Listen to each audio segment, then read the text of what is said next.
नमस्कार, आप देख रहे हैं IBC 24। मैं हूं राहुल सिन्हा। छत्तीसगढ़ की खबरों से पहले रुक करेंगे मध्य प्रदेश से मिल रही बड़ी खबर का। तो लोकसभा चुनाव के लिए कांग्रेस की एक और सूची जारी हो गई है। मध्य प्रदेश कांग्रेस के 3 और उम्मीदवारों का ऐलान कर दिया गया है। गुना से ज्योतिरादित्य सिंधिया को टिकट दिया गया है, तो विदिशा से शैलेंद्र पटेल को टिकट दिया गया है। राजगढ़ से मोना सुस्तानी को टिकट दिया गया है। तो बड़ी खबर मध्य प्रदेश से, जहां लोकसभा चुनाव के लिए कांग्रेस की एक और सूची जारी हो चुकी है और मध्य प्रदेश कांग्रेस के 3 और उम्मीदवारों का ऐलान कर दिया गया है। गुना से ज्योतिरादित्य सिंधिया को टिकट दिया गया है, तो विदिशा से शैलेंद्र पटेल को टिकट दिया गया है। राजगढ़ से मोना सुस्तानी को टिकट दिया गया है। चलिए, राकेश चतुर्वेदी हमारे सहयोगी ज्यादा जानकारी के साथ फोन लाइन पर जुड़ रहे हैं। राकेश, जिस तरीके से अनुमान था ज्योतिरादित्य सिंधिया को गुना से टिकट दिया गया, किन किन बातों का बाकी 2 उम्मीदवारों के नामों पर भी ख्याल रखा गया है? बिल्कुल, कांग्रेस के जो 3 नामे जारी हुए हैं, इनमें समीकरणों की बात की जाए तो ज्योतिरादित्य सिंधिया का लगभग तय माना जा रहा था कि अपनी परंपरागत सीट गुना से ही वो उतरेंगे। हालांकि उनके नाम की चर्चा इंदौर सीट को लेकर भी थी। और फिलहाल बात करें, कांग्रेस ने अपने इंदौर जो सीट है वो होल्ड पर रखी हुई है, लेकिन ज्योतिरादित्य सिंधिया का अब जो है गुना से टिकट फाइनल हो गया है। और इसकी समीकरणों की बात करें, ज्योतिरादित्य सिंधिया की धर्मपत्नी प्रियदर्शनी राजे सिंधिया लगातार 15 से 20 दिन से क्षेत्र में सक्रिय हैं। गुना संसदीय क्षेत्र में लगातार वो दौरे कर रही हैं और चूंकि ज्योतिरादित्य सिंधिया को उत्तर प्रदेश का भी जिम्मा है, ऐसे में ज्योतिरादित्य सिंधिया गुना के साथ उत्तर प्रदेश की भी कमान संभाले हुए हैं। लेकिन जो प्रियदर्शनी राजे सिंधिया हैं वो लगातार गुना में जो है डटी हुई हैं और लगातार वो जनसंपर्क कर रही है। तो ये माना जा रहा था कि चूंकि उनकी धर्मपत्नी वहां पर सक्रिय है तो ज्योतिरादित्य सिंधिया को गुना से ही टिकट मिलेगा। बाकी हम राजगढ़ और विदिशा की बात करें तो यहाँ पर पार्टी ने जो अपनी पूरी रणनीति तैयार की है, इसमें जो तवज्जो दी गई है, नए चेहरों को तवज्जो दी गई है। हालांकि उनके बैकग्राउंड की बात करें तो बैकग्राउंड जो है उनका काफी स्ट्रांग है। हम मोना सुस्तानी की बात करें तो इनके जो ससुर हैं वो पूर्व विधायक रह चुके हैं, MP एग्रो के चेयरमैन रह चुके हैं और खासतौर पर जो धाकड़ समाज है, धाकड़ समाज में इनका जो है परिवार का काफी दबदबा है। और इसके साथ ही अब हम कह सकते हैं कि जो राजगढ़ में स्थिति और बीजेपी कांग्रेस से हो चुकी है। बीजेपी से रोडमैन नागर रहेंगे जो कि वर्तमान जो है सांसद भी है, लेकिन उनके जो कांग्रेस से मोना सुस्तानी को जो प्रत्याशी बनाया गया है। वहीं हम जो है विदिशा की बात करें तो विदिशा में इस बार एकदम नया चेहरा है। हालांकि ये चेहरा काफी पुराना है राजनीति का और 3 बार के विधायक रहे हैं शैलेंद्र पटेल। इस बार वो इछावर से चुनाव हार चुके थे। जो है बीजेपी ने उनको जो पूर्व मंत्री उन्होंने उनको हराया था, लेकिन जो इछावर के ये रहने वाले हैं उनको विदिशा से उतारा गया है।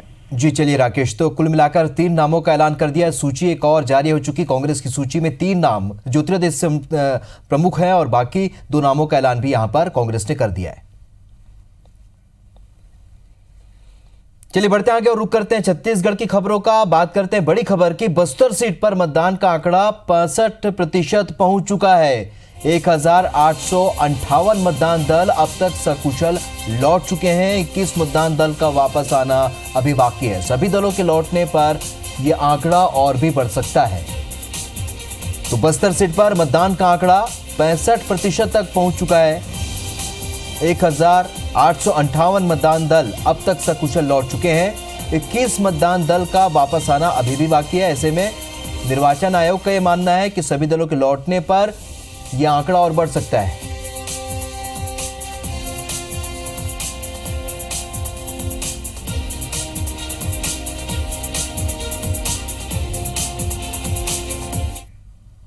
चलिए बढ़ते आगे। छत्तीसगढ़ में लोकसभा चुनाव का प्रचार अब अपने पूरे शबाब पर पहुंच गया है। भाजपा और कांग्रेस दोनों ने ही स्टार प्रचारकों को मैदान में झोंक दिया है। इसी कड़ी में आज भाजपा के राष्ट्रीय अध्यक्ष अमित शाह छत्तीसगढ़ के राजनांदगांव जिले के डोंगरगांव पहुंचे। उन्होंने यहां मंच से कांग्रेस और पार्टी के अध्यक्ष राहुल गांधी पर जमकर हमला बोला। अमित शाह ने 3 दिन पहले दंतेवाड़ा में हुए नक्सल विस्फोट को लेकर सवाल उठाए। साथ ही यह भी कहा कि बीजेपी विधायक भीमा मंडावी की मौत के पीछे राजनीतिक साजिश की बू आ रही है। उन्होंने मामले की सीबीआई जांच कराने की मांग भी की। साथ ही ये भी कहा कि जब रमन की सरकार थी तो नक्सलियों पर नकेल कसा हुआ था, लेकिन अब प्रदेश में हर जगह कानून व्यवस्था की स्थिति खराब है। अमित शाह ने राहुल गांधी और कांग्रेस पर भी जमकर निशाना साधा। उन्होंने कहा कि कांग्रेस आतंकियों से इलू इलू करती है, लेकिन भाजपा की सरकार आती है तो गोली के बदले गोला जाता है।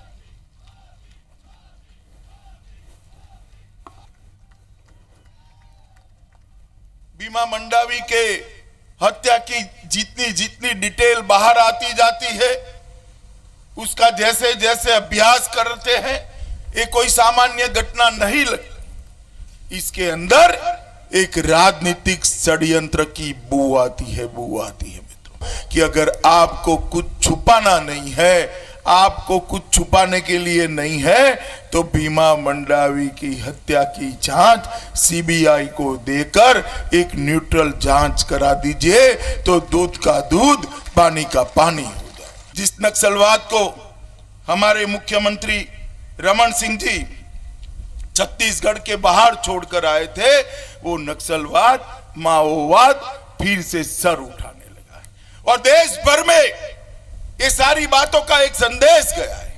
3 महीने के अंदर ही राजस्थान, मध्य प्रदेश और छत्तीसगढ़ की कांग्रेस सरकारों ने जिस तरह से भ्रष्टाचार किया है वो उजागर हो गए। राहुल बाबा के गुरु सैम पित्रोड़ा कहते हैं इनके साथ बातचीत करो। अरे सैम पित्रोड़ा, एक कांग्रेस पार्टी आतंकवादियों से इलू कर सकती है, भारतीय जनता पार्टी नहीं कर सकती है। हम तो वहां से गोली आएगी, यहां से गोला जाएगा, इनका जवाब पत्थर से दिया जाएगा। कानून और व्यवस्था को तार तार कर दिया और ट्रांसफर इंडस्ट्री जो रमन सिंह जी ने बंद कर दी थी, तबलाओं में भ्रष्टाचार बंद किया था, आज दिन दहाड़े ट्रांसफर इंडस्ट्री रायपुर के अंदर धम धम धम चल रही है, कोई रोकने वाला नहीं है। इधर भाजपा के स्टार प्रचारक और यूपी के मुख्यमंत्री योगी आदित्यनाथ लोकसभा के चुनाव में भाजपा प्रत्याशी के पक्ष में प्रचार के लिए आज अंबिकापुर और जांजगीर पहुंचे। इस दौरान योगी आदित्यनाथ ने कांग्रेस पार्टी और राहुल गांधी पर जमकर निशाना साधा। अंबिकापुर में आयोजित सभा में योगी आदित्यनाथ ने छत्तीसगढ़ को भगवान श्री राम का ननिहाल बताते हुए कहा कि भगवान श्री राम पर सबसे पहला अधिकार छत्तीसगढ़िया का है। इसके साथ ही योगी ने कांग्रेस की सरकार पर हमला बोलते हुए कहा कि जब केंद्र में यूपीए की सरकार थी तब राम सेतु को तोड़ने की कोशिश की गई थी और राम के अस्तित्व पर ही सवाल खड़ा कर दिया गया था और अब चुनाव राम के अपमान का बदला लेने का है। उन्होंने कहा कि जो पार्टी राम और कृष्ण के अस्तित्व पर सवाल खड़ा करेगी वो भला देश का हित कैसे कर सकेगी। वहीं जांजगीर में मंच से उन्होंने कहा कि कांग्रेस पार्टी जब राम और कृष्ण के अस्तित्व पर सवाल उठाती है तो राहुल गांधी को मंदिर मंदिर घूमने से क्या फायदा। योगी आदित्यनाथ ने यह भी कहा कि यह बताने की जरूरत नहीं कि नरेंद्र मोदी प्रधानमंत्री के लिए पहली पसंद क्यों है।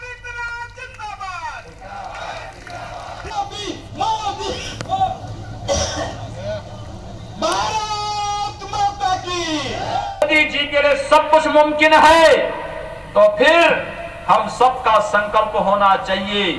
इतनी भारी संख्या में आप हैं, अगर आप पूरे संसदीय क्षेत्र में अभी से एक एक कार्यकर्ता 10-10 परिवारों की जिम्मेदारी लेकर के मतदान करने के लिए प्रेरित कर सकें।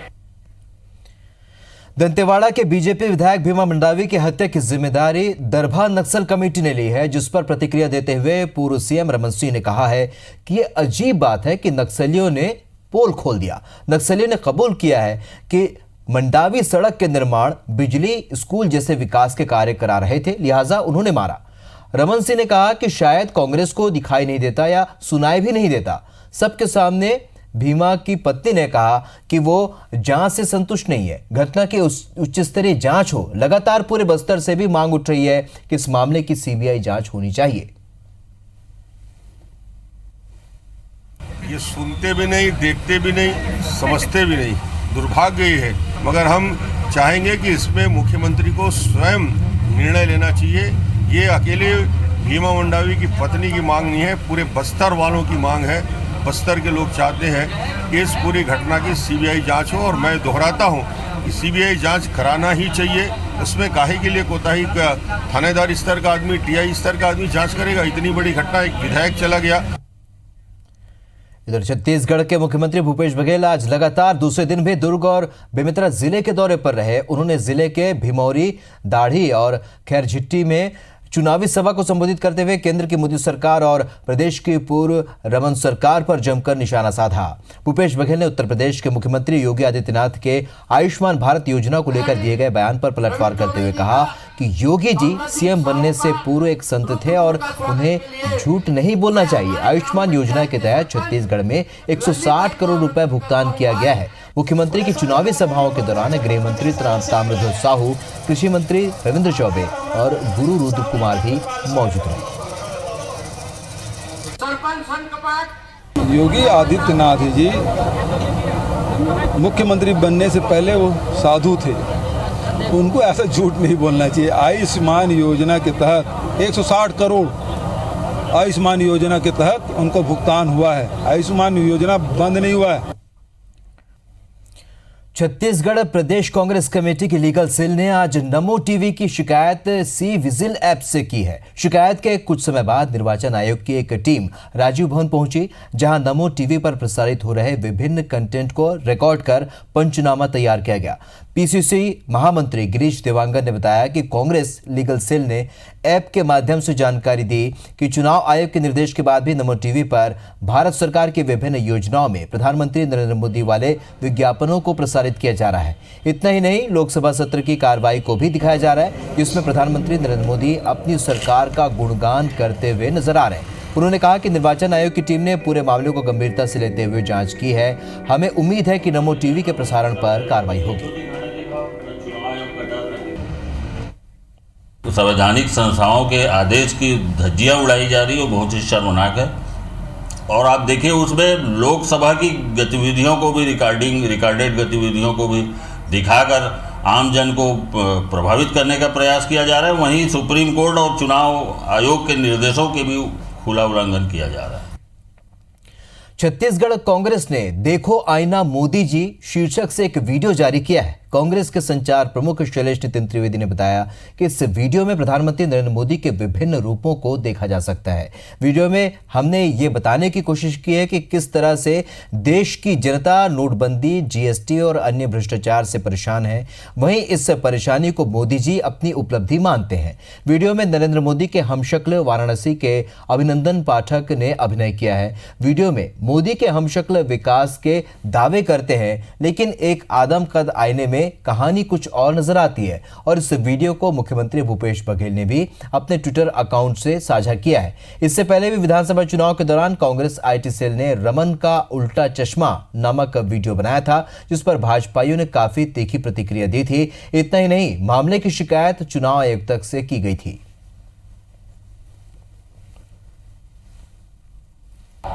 ऐसे ही आज हम एक वीडियो आपको दिखाने जा रहे हैं।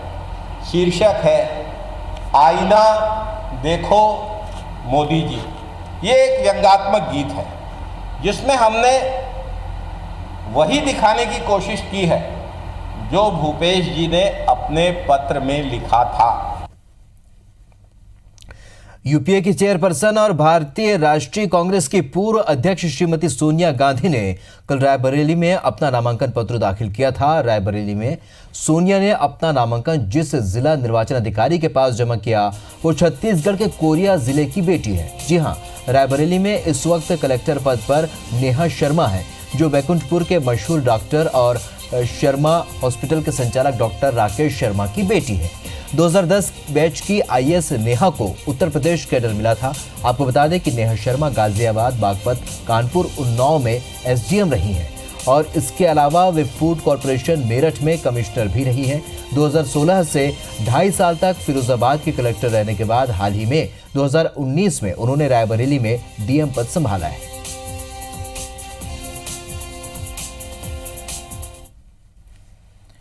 भाजपा ने सीएम भूपेश बघेल के सलाहकारों की सियासी दखलंदाजी पर आपत्ति जताई है और निर्वाचन आयोग से इनकी शिकायत करने की बात कही है।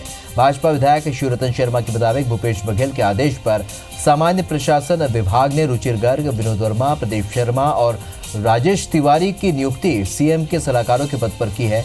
चारों को शासकीय राजस्व से वेतन दिया जाता है और चारों शासकीय पद पर नियुक्त है। इसके बावजूद चारों ही सलाहकार फेसबुक, व्हाट्सएप और ट्विटर के जरिए कांग्रेस का प्रचार कर रहे हैं, जो सिविल सेवा अधिनियम का उल्लंघन है। भाजपा का यह भी कहना है कि रुचिर गर्ग फेसबुक के जरिए सीधे कांग्रेस का गुणगान कर रहे हैं। वहीं राजेश तिवारी कांग्रेस नेता नवजोत सिद्धू की प्रेस वार्ता में भी शामिल रहे। भाजपा इन चारों पर सिविल सेवा अधिनियम के तहत कार्रवाई की मांग करेगी। वहीं कांग्रेस का कहना है कि अपनी हार तय देखकर भाजपा बौखला गई है।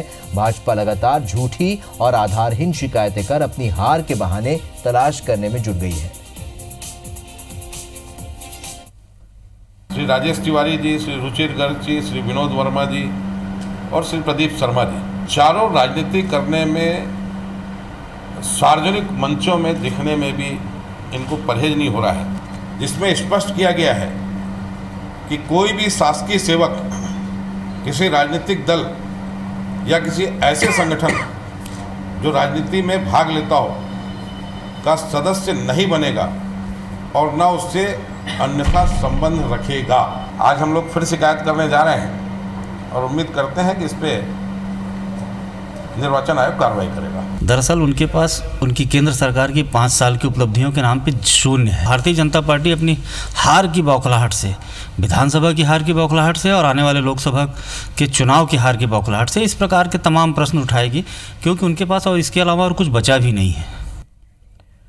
केंद्र सरकार की कोयला नीति को लेकर मुख्यमंत्री भूपेश बघेल ने प्रधानमंत्री नरेंद्र मोदी को पत्र लिखा है। पत्र में कहा गया है कि 2014 में बनाई गई नीति से छत्तीसगढ़ राज्य को 30 सालों में 9 लाख करोड़ की हानि होगी।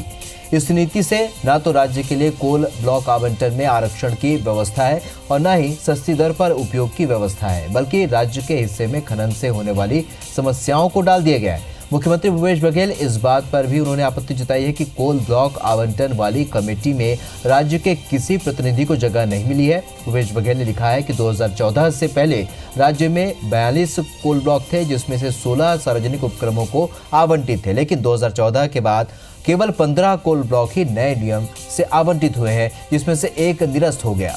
मुख्यमंत्री ने कोयला नीति में 3 सुझावों का प्रस्ताव भारत सरकार को दिया है। पहला, राज्य की सहमति और राइट ऑफ फर्स्ट रिफ्यूजल का प्रावधान। दूसरा, प्रीमियम राशि 100 रुपए से बढ़ाकर 500 रुपए प्रति टन का प्रावधान। और तीसरा, अन्य राज्य सस्ते कोयले के एवज में हमें उत्पादित बिजली का हिस्सा दें।